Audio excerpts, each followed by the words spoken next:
Grüß Gott, guten Abend. Die Kordel ist neu. Ja. So. Soll ich da fragen? Oder Ja, also ich bin froh, dass es diese Möglichkeit zum Austausch gibt.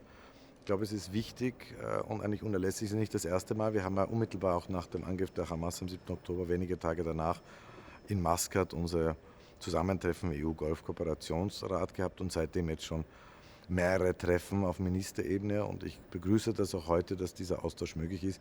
Ich glaube, wir sollten vielleicht sogar noch mehr unseren Freunden und Partnern in der arabischen Welt zuhören, weil sie manchmal eine sehr interessante, auch differenzierte Sicht auf die Sache haben. Sie sind die unmittelbaren Nachbarn, sie sind auch unmittelbar betroffen und ich glaube, es tut uns, ich glaube auch, dass wenn man an die Zukunft denkt, an den Tag danach, dann sollten Sie auch eine enorm wichtige Rolle spielen, sozusagen als Regional Ownership in dem Zusammenhang. Also ich freue mich auf die heutige Möglichkeit zum wiederholten Austausch mit Ihnen. Es geht um den Tag danach, das haben Sie schon angesprochen. Welche Rolle kann da auch die EU spielen? Wie sehr ernst genommen fühlen Sie sich von den Partnern am Golf? Also ich glaube schon, dass hier ein sehr guter Dialog ist, auf Augenhöhe.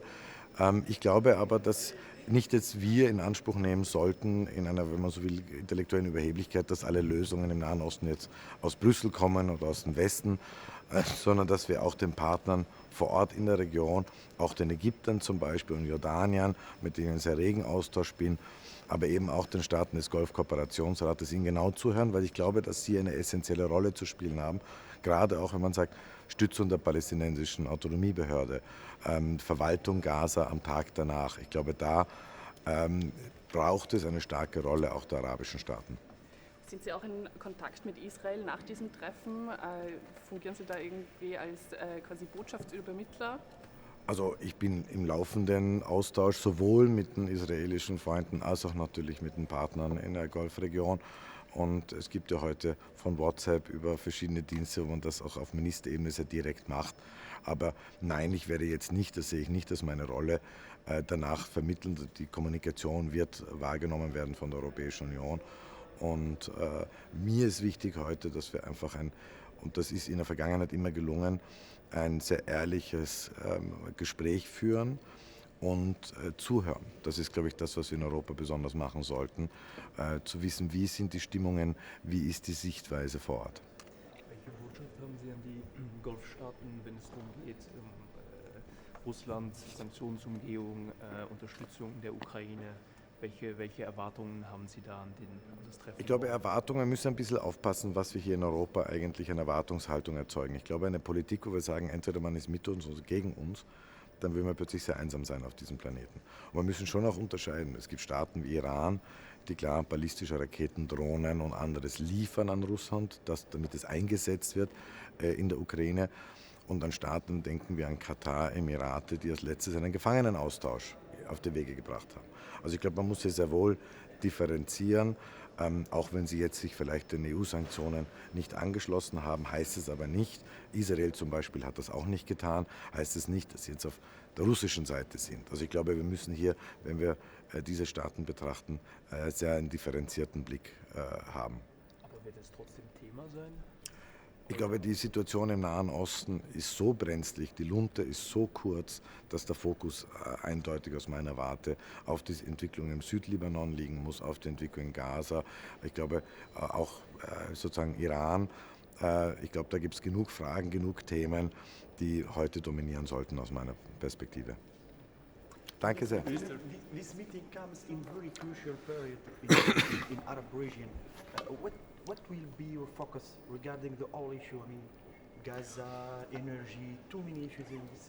I can tell you very honestly what my focus is, and I have a very close relationship and exchange with our friends in the Gulf Cooperation Council. We have to listen to them. We need more exchange. We need more conversations.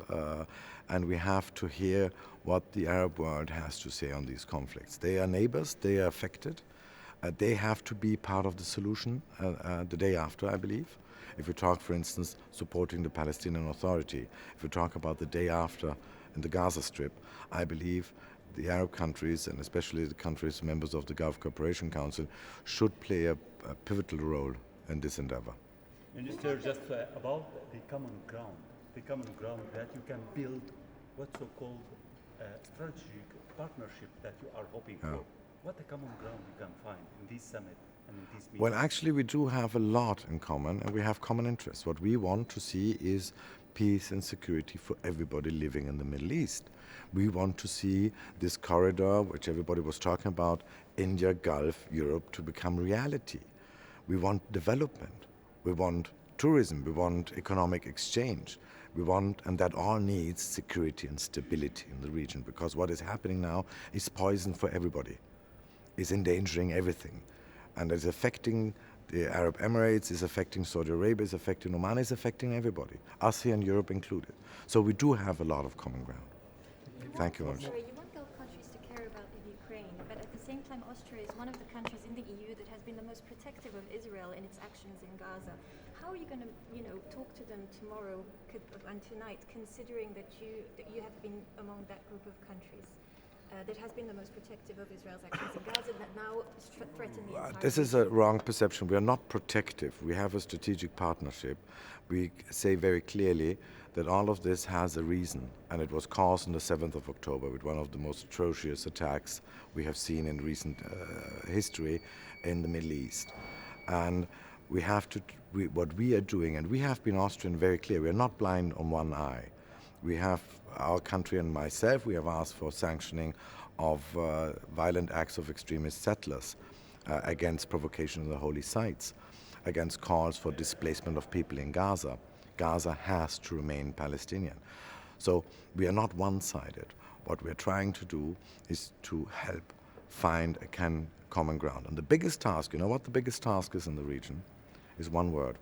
How do we create trust, confidence, so that Palestinians and Israelis can live side by side?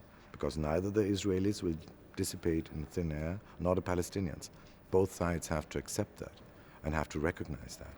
And that is probably the biggest task for us, for our ministers, because it's extremely easy to destroy confidence and trust.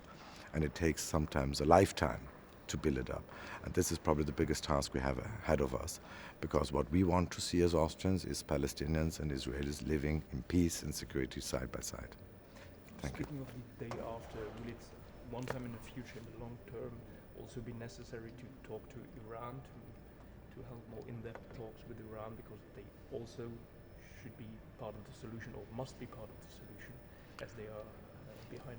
Well, I would say logic dictates that Iran has to be somehow part, but it takes two to tango. Iran has to want to be part of it. And we see at every crossroad, unluckily, the government in Tehran is taking the wrong turn.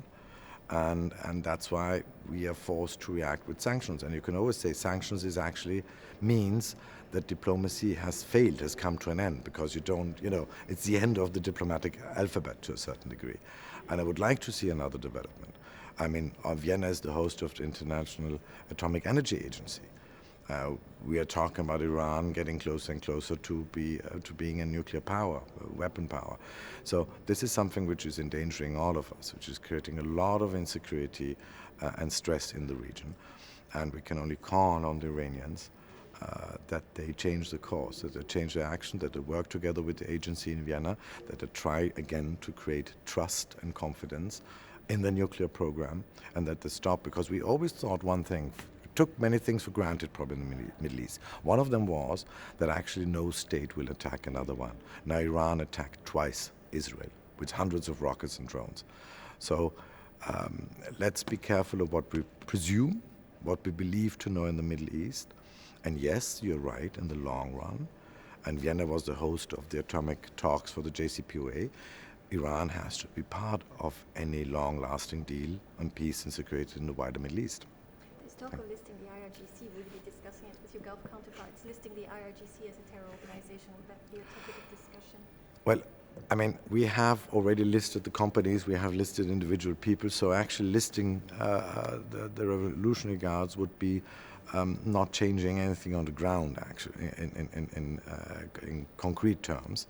So it's more a symbolic action. And I have to say, as a foreign minister, I'm never a friend of sanctions, because it means that we are running out of words and alphabet. But in this case, we have already had the companies, as I said, and individuals on the list. So I don't believe it will be a topic now. Thank you very much. Thank you very much.